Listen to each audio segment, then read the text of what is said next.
નમસ્કાર મારા ખેડૂત મિત્રો। તો આજના અમારા નવા વિડીયોમાં તમારું સ્વાગત છે। તો આજે આપણે વાત કરીશું કપાસની ખેતી વિશે। તો સૌથી પહેલાં તો હું તમને એટલું કહું છું કે વિડીયોની અંદર છેલ્લે સુધી બન્યા રહેજો અને વિડીયો સારો લાગે તો વિડીયોને લાઇક કરજો અને કમેન્ટ કરવાનું ના ભૂલતા।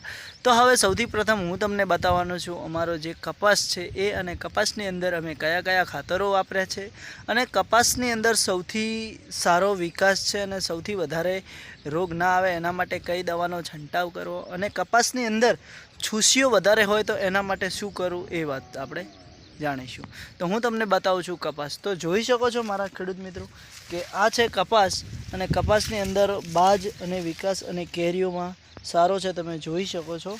તો આવી રીતે એની કેરીઓ પણ તમે જુઓ, મોટી મોટી કેરીઓ થઈ છે, એકદમ વિકાસમાં સારો છે।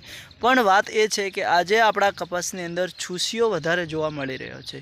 તો હવે છૂસિયાના માટે કઈ દવાનો છંટાવ કરવાથી ખેડૂતને ફાયદો પણ સારો થશે અને કપાસની ખેતીમાં છૂસીઓ વધારે નુકસાન પણ નહીં આપે। તો સૌથી પ્રથમ મારું કહેવું એવું છે કે આપણે જ્યારે કે અલગ અલગ દવાઓ એગ્રો સેન્ટરમાંથી અલગ અલગ કંપનીની દવાઓ લાવતા હોય છે ને એ દવાઓનો છંટાવ આપણા કપાસની અંદર આપણે કરતા હોય છે।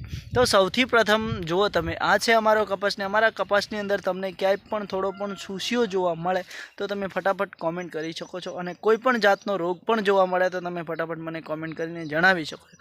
કારણ કે આ કપાસની અંદર આપણે કોઈ પણ જાતનો રોગ નથી અને એનો વિકાસ તમે જોઈ શકો છો અને એની હાઇટ પણ કેવી છે જોઈ શકો છો અને બાજ પણ કેવો છે તમે જોઈ શકો છો, તમારી નજરની સામે છે। કારણ કે એની અંદર આપણે કોઈ પણ દવાનો ઉપયોગ નથી કરેલો।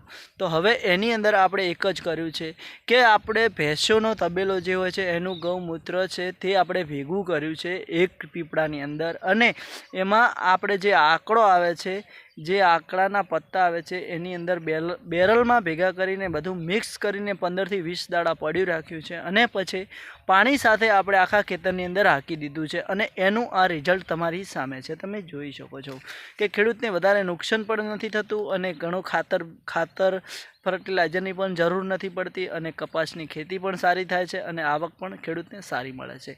તો આવી રીતે અમે ખેતી કરીએ છીએ। ખેતીનો વિડીયો સારો લાગે તો લાઇક, શેર અને કમેન્ટ કરી દેજો।